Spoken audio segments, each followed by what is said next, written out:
All right. Good evening, Chairman Hunter, Vice Chair, Chairman Brown, and members of the school board.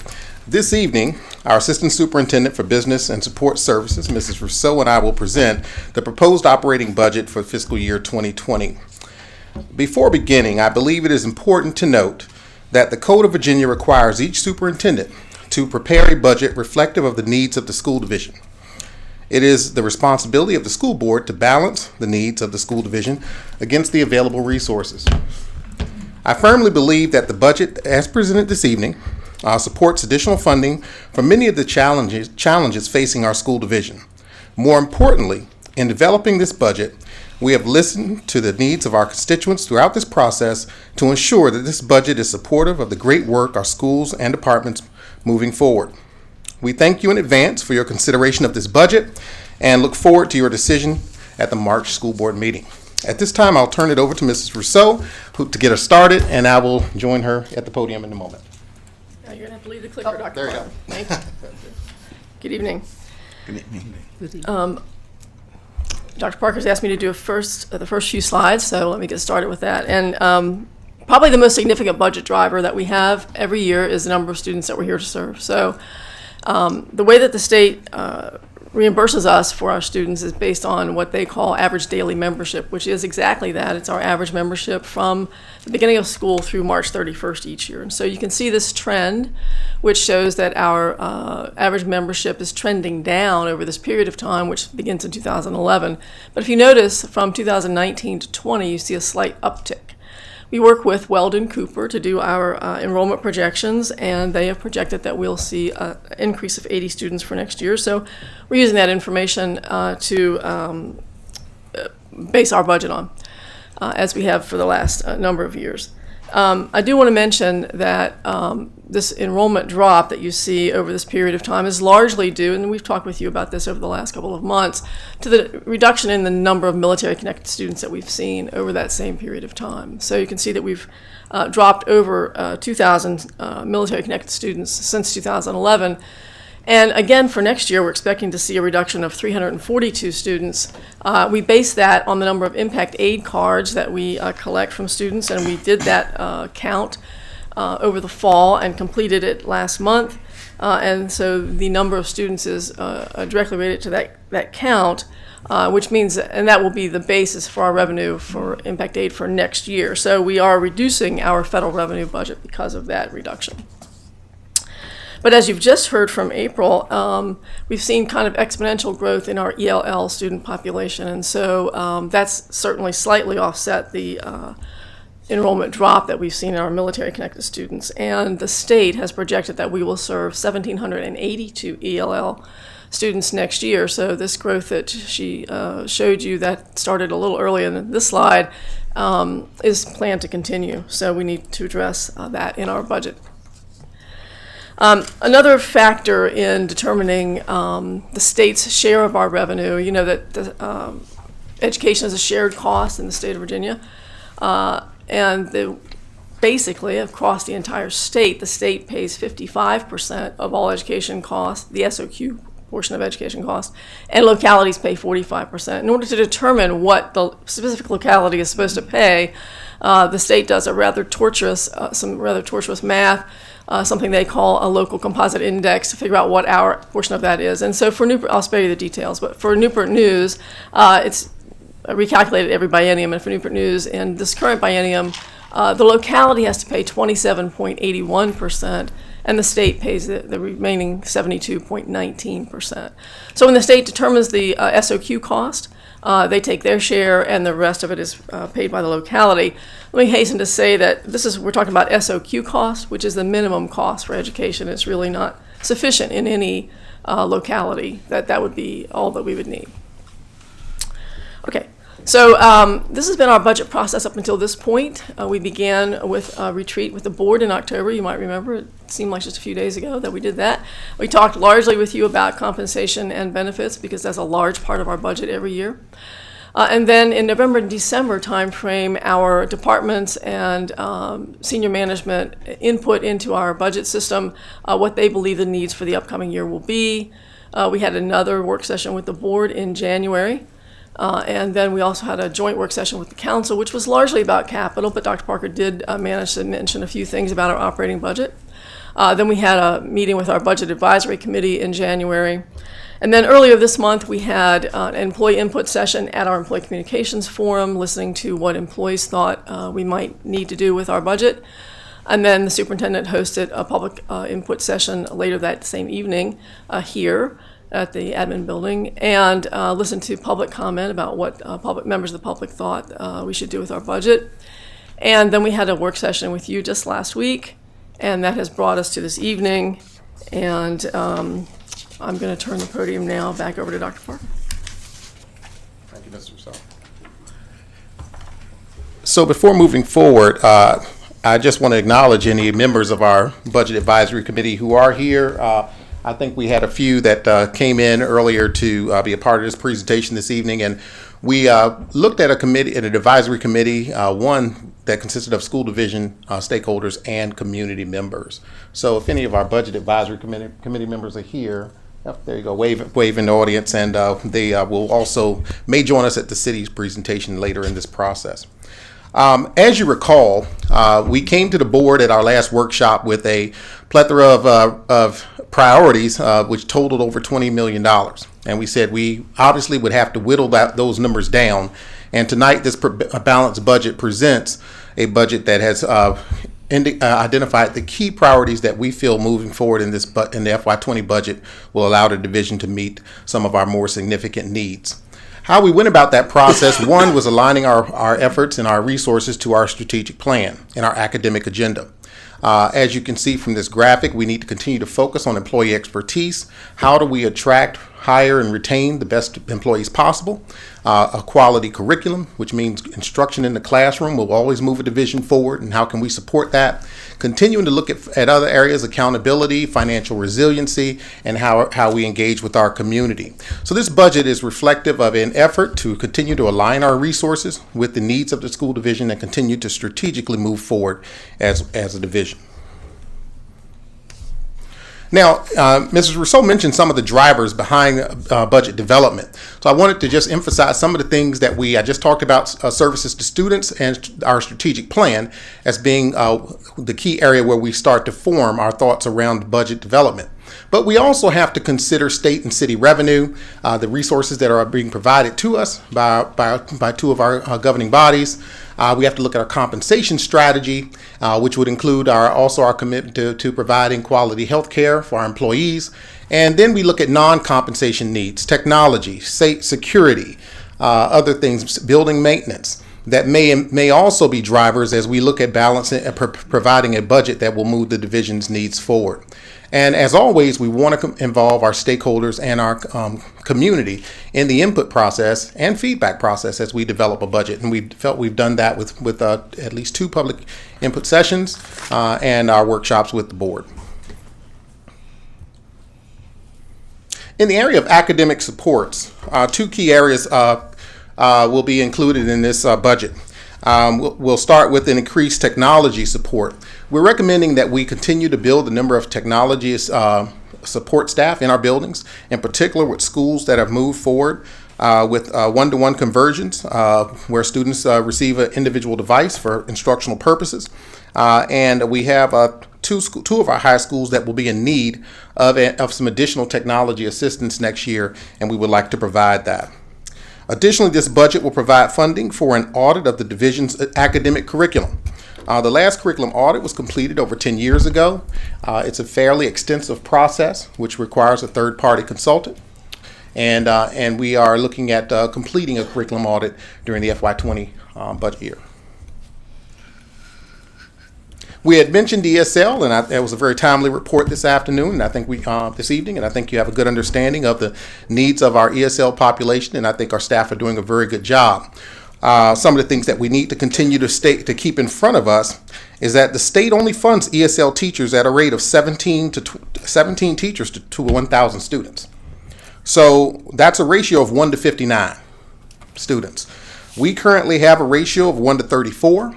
And with the addition of 232 additional students, those 6 ESL teachers will allow us to maintain at least that ratio of 1 to 34. It is not an excellent ratio, but it does allow us to move forward with the service model that has proven to be successful for our students. We will always continue to monitor and continue to see whether we need additional teachers in the ESL with the growing ESL population. But our recommendation at this time is to continue to maintain the ratio that we currently have, and that will require 6 additional teachers. The instructional assistants will provide in-classroom, small group, and individual support to English learners with a focus on academic language and science and mathematics. And the coordinator of interpretation services will coordinate the transportation of district forms and documents, both online and in paper, as well as assist with arranging for translation services for parent meetings. In the area of mental health services, we're looking at a growing need across the Commonwealth and arguably the nation in this area, and Newport News is no different. Meeting our students' mental health needs requires a team effort. Therefore, we would like to add 2 licensed clinical social workers next year who will focus primarily on mental health related issues. Additionally, the state budget, the governor's proposed budget, supports the cost of additional school counselors by lowering the required ratio of counselors to students.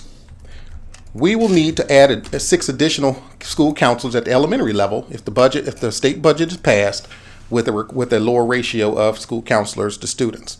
To meet that state requirement, we would need 6 additional school counselors at the elementary level. And this budget accounts for that.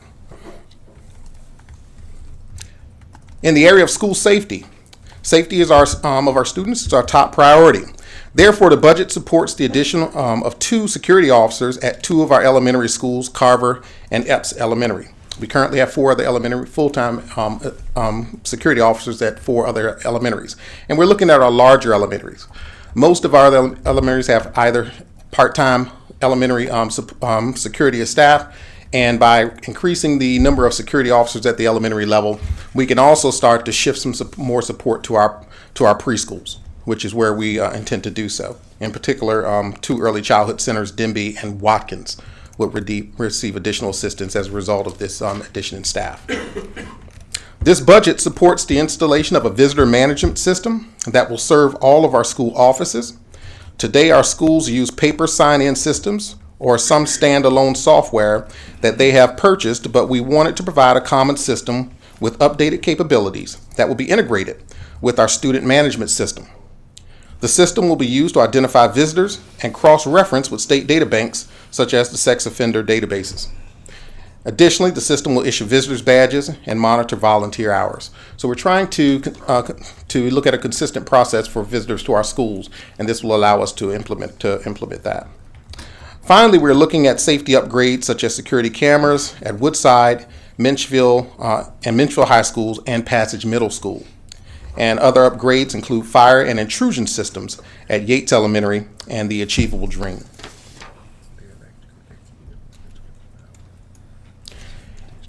We talked about the 2 technology assistants, but we also have some needs in the areas of technology equipment and infrastructure. So this budget, in addition to those coaches, will provide student computers, such as replacement of science laptops and Chromebooks at all high schools. Additionally, classroom sets of laptops in English classrooms at the middle and high school levels will be replaced with Chromebooks. Laptops at the early childhood centers will be replaced with iPads, and a portion of the elementary school Chromebooks will be refreshed. In terms of infrastructure improvements, this budget will support the purchase of an analytics tool, which supports our staff evaluation process and record keeping. Additionally, we will continue our upgrades at the public announcing systems and clock systems at several schools. This budget supports upgrades at Carver, Watkins, and Deer Park Elementaries. In addition to those other non-staff related budget priorities, we also have the area of maintenance that we need to continue to monitor and continue to address through our operating budget. As the board is aware, the cost of routine maintenance, systems replacements, and repairs for many of our buildings, offices, and centers is a financial challenge. While the city provides funding for capital projects and bus replacements in the city capital improvement budget, it has traditionally not provided enough to address all of the capital needs of the school division. Consequently, this year's budget will identify funding for maintenance projects which are not funded in the city's capital improvement budget. The items on this slide reflect the projects that will be funded in the FY20 budget.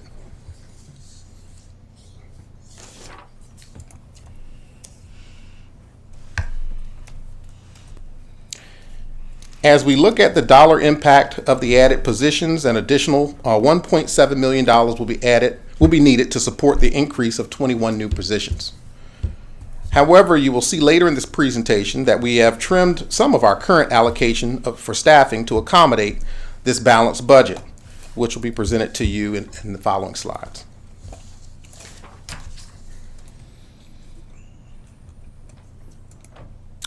Our non-personnel priorities that were mentioned earlier.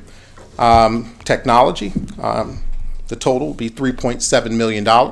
When we look at the student computers and infrastructure, public addressing and clock systems, visitor management and security cameras, and fire and intrusion systems. In the area of maintenance, that's an additional $2 million for gym floors, loading docks, casework, auditorium ceiling, and HVACs. So the total cost for non-personnel priorities in this budget total $5.7 million.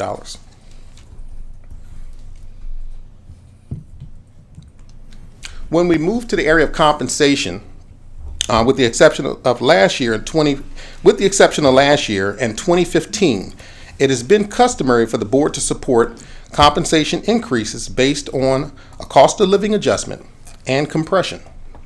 Therefore, the FY20 compensation strategy includes a salary increase for all employees of 2%, as well as an adjustment to our teacher scales to move them closer to the 1.5% between steps, which we refer to as compression, addressing compression.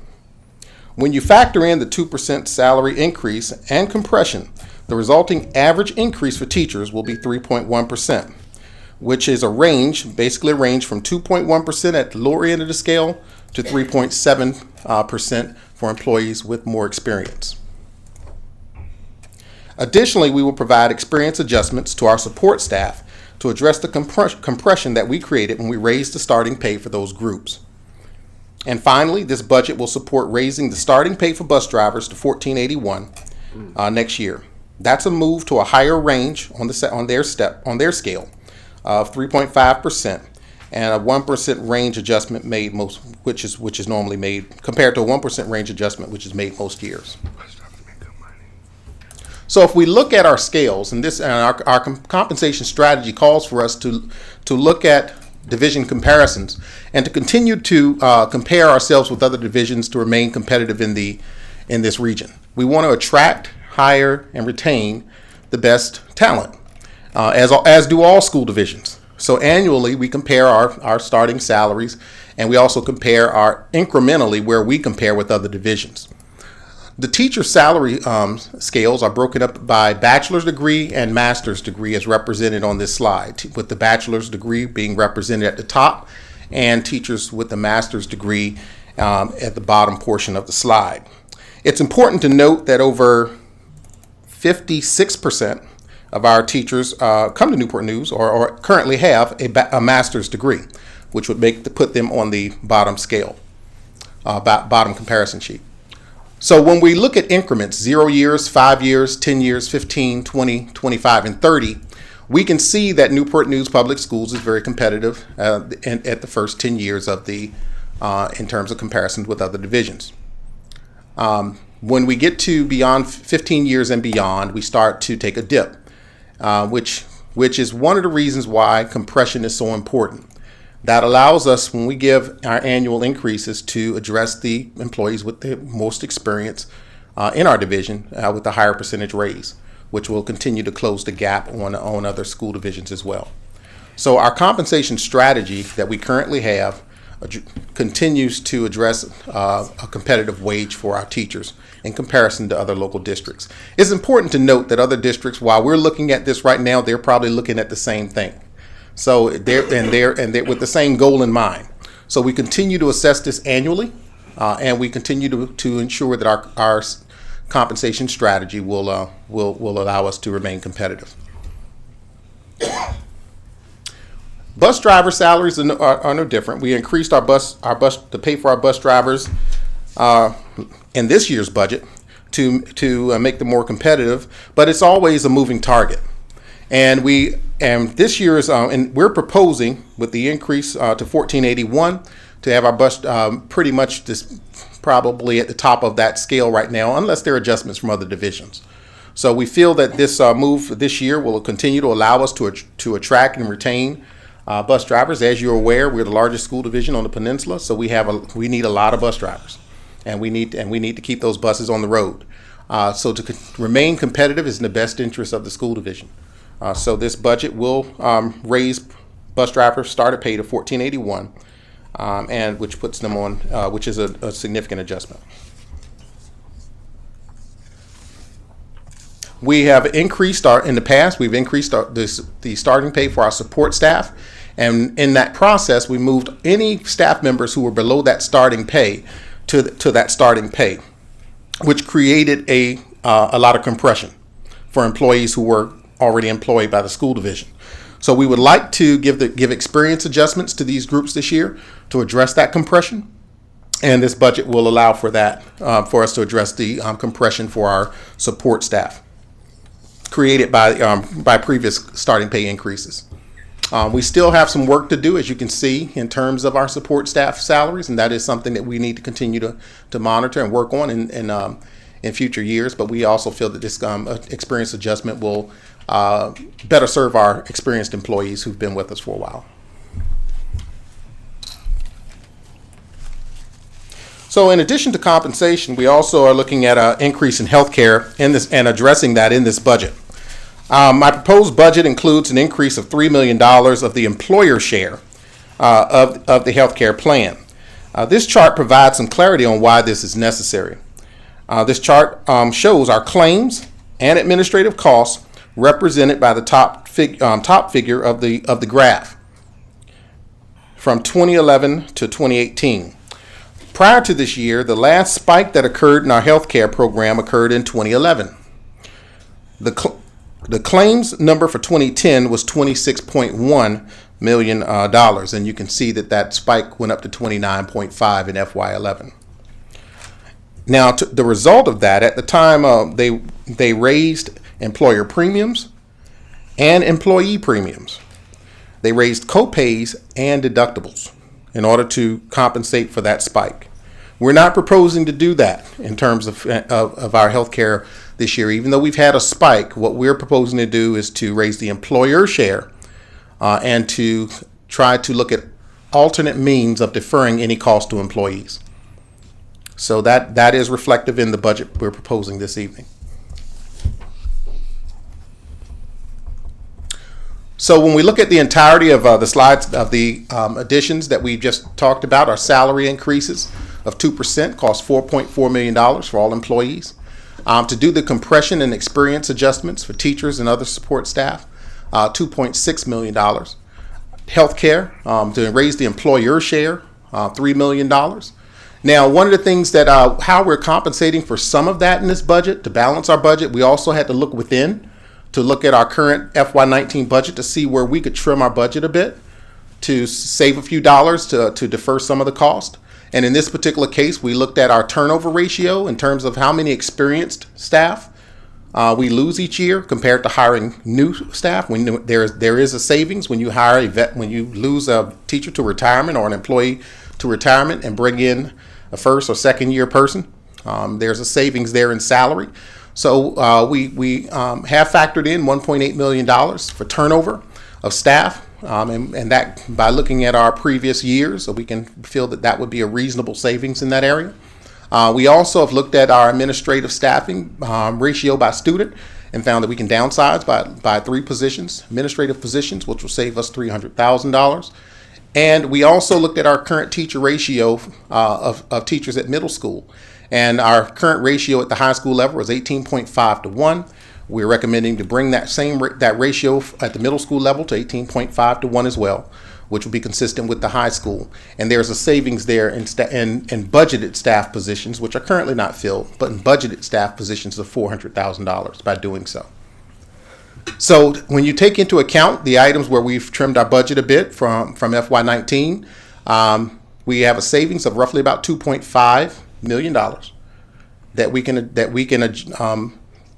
can put to the cost of the items that listed above. So the total cost compensated for those deductions would be $7.5 million.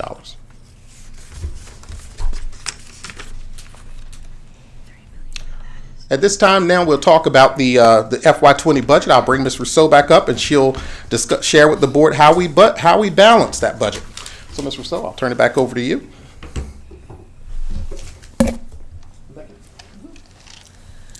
Okay, we will talk about balancing in just a minute. I'd like to talk about our revenue for just a couple of seconds. We've shared this information with the board, but for those who may not have heard it yet, should I get this the right way? We do have currently 3 versions of a state budget. We don't have the final state budget. It's my understanding that the General Assembly is supposed to tie up their work on Saturday. We'll see if that works.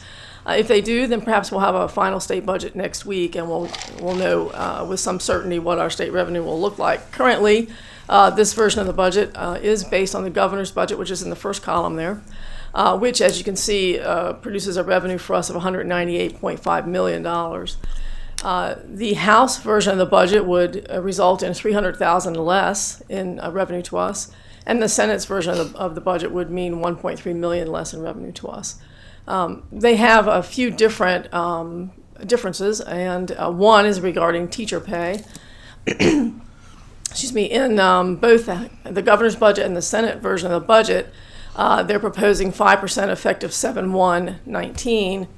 The House version of the budget is also providing 5%, but the additional 2% is effective 1/1/20, not 7/1/19. So there's some other differences in the language. I think it's best just to wait and see what language we ultimately end up with, and then we'll figure out what it is the state is actually supporting with regard to salaries. But you can see for the governor and the Senate's version, we would get $6 million in additional revenue from the state to go towards compensation. For the House, it would be $4.8 million.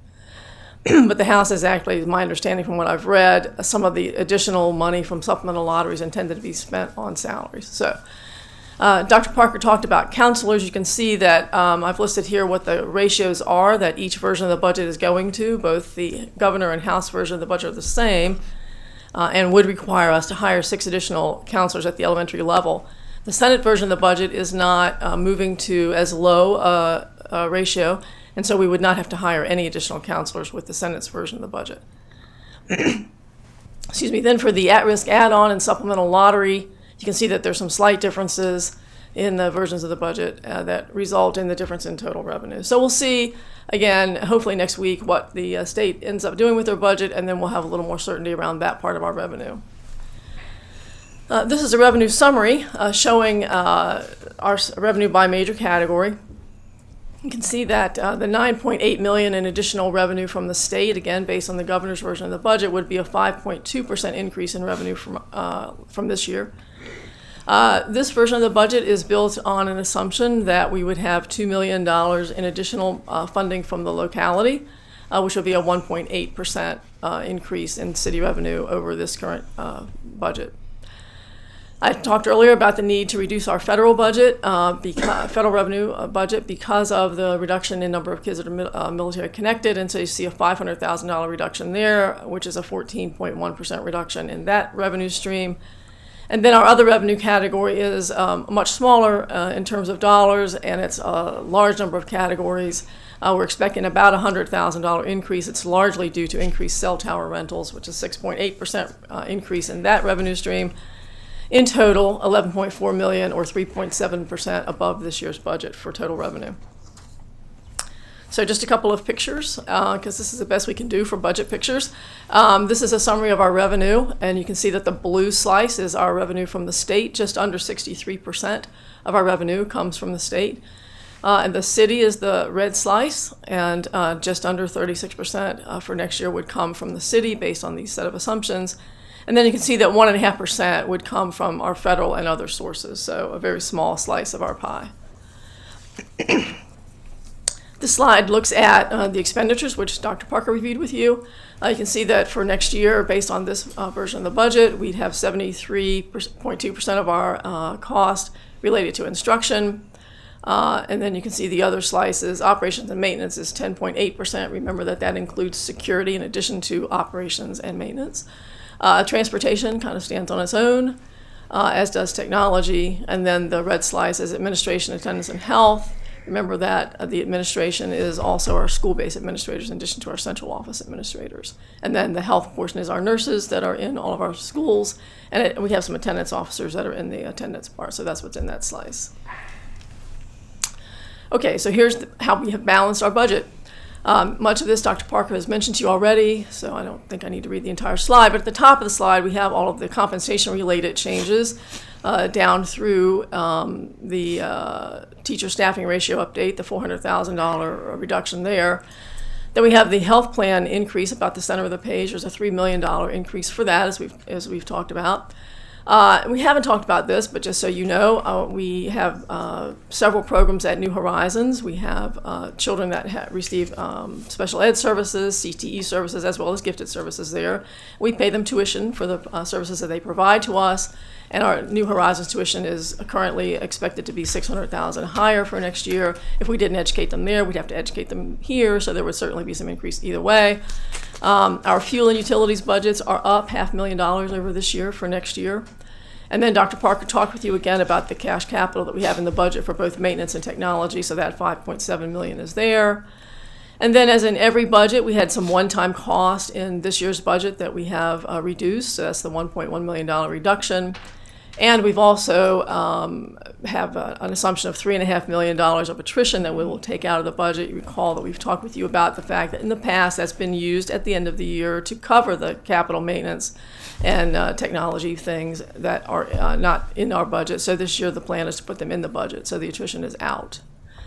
So when you do all that math, it nets to an $11.4 million increase in cost, and you recall that was the increase in our revenue, so that is your balanced budget.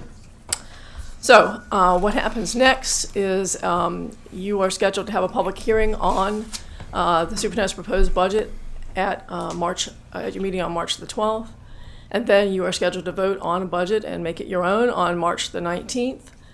We are required by state law to submit a budget to the City Council by April the 1st. And Dr. Parker has suggested that we would have another work session, a joint work session with the City Council. We don't have a date yet for that. And we don't yet know when we may present our budget to the City Council, but hopefully that would be sometime in April. It typically is. And then if everything goes as it should at the state level, the City Council would appropriate our funding in mid-May. So that is the budget story as we know it today, and we'd be glad to entertain any questions. Yes, Ms. Jones. Great presentation, really informative. And I just had one question. So I noticed that there was budget built into technology and other upgrades for schools. How about, was there any consideration given to the arts, not only in the communication magnet, but arts technology upgrades in all the schools, as well as possible funding for each magnet to continue to operate in the best manner possible, regardless of whatever magnet concentration that was? Right. Well, there are a lot of things in this budget. It's a $316 million budget. So there are some ongoing things in the budget every year.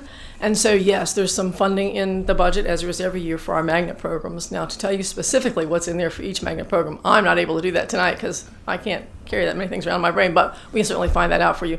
With regard specifically to technology, I don't remember if there are some technology things, but we can get that information for you. Ms. Simons? I think this budget is really good. It deals with a lot of things that I think the community wants. School safety. Also, I think the extra counselors and ESL positions are really going to help support classroom teachers. And I did have one question. I know that we've talked about turnover and attrition before.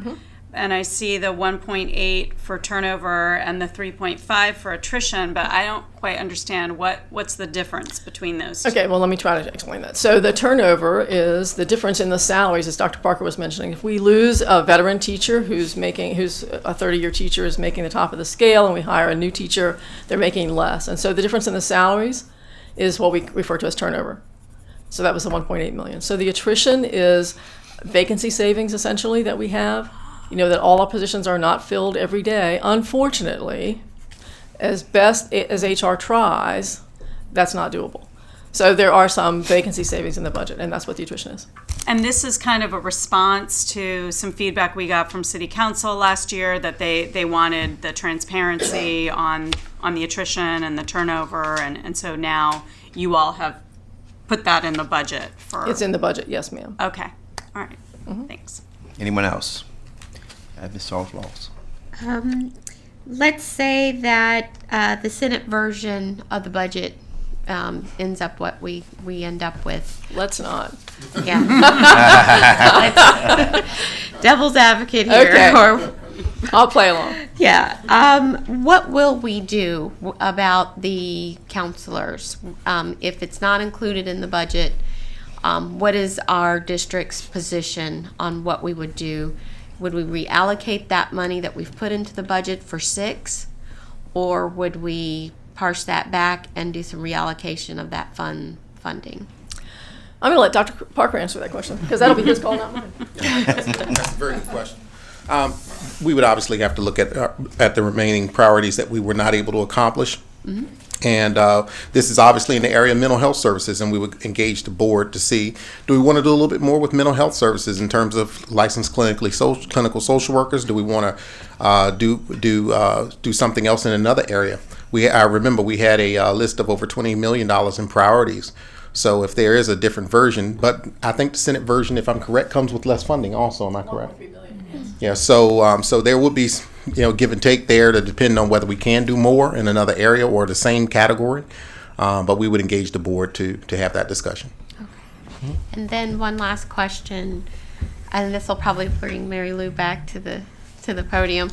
I would just like to hear the difference between doing the across-the-board percentage increase for salaries and then also one that does a minimal and takes into account compression, and just the thinking in terms of our budget, why one seems better than the other. Okay, I'll do my best without any slides. We have a limited number of dollars, always chasing more needs than we can meet. And so doing a smaller raise across the board and targeting some of our salary dollars to compression allows us to target our compensation where we need it the most. As you can see from those slides that Dr. Parker showed, actually I guess I could back up to those, specifically about our teachers. There we go. You can see that at the top end of our scale, where our most senior teachers are, is where we're the least competitive. And so if we are able to, if we were to give, for example, a 3% across the board, everybody moves up the same amount. We don't really need to do anything with our teachers competitively in the lower areas of experience. We still want to be competitive there. We are competitive there. But we want to be able to retain our teachers, our more senior teachers. And we also want to be able to attract teachers that have more experience. And we are not as competitive there. And so that's by doing a smaller across-the-board raise and targeting some of our dollars for compression, it allows us to do that. Thank you. Mr. Harris. Yeah, one question. Thank you, Mary Lou, for the briefing. Yes, sir. Retired teacher, say at 25 years, retires. Do we have a system where we can retain those teachers on contractual basis? To bring them in? There's a problem with their retirement, and so if Okay, they're that's what I retired think. from VRS, Okay. then that's an issue. So Okay. Yeah, Yeah, because they have to be out for a while. They can come back and work part-time, but they can't work full-time. Right, okay. Because there's a lot of professional organizations, say Corps of Engineers, that retain their retirees and bring them back on because of the professional attributes that they bring. Well, you will find lots of retired teachers and others here part-time. But Okay. again, they can't return full-time to the classroom. Okay, Would that they could, but they can't. okay. Thanks. Anyone else? There being none, thank you, Ms. Russo Yes, sir. and Dr. Parker for a wonderful report.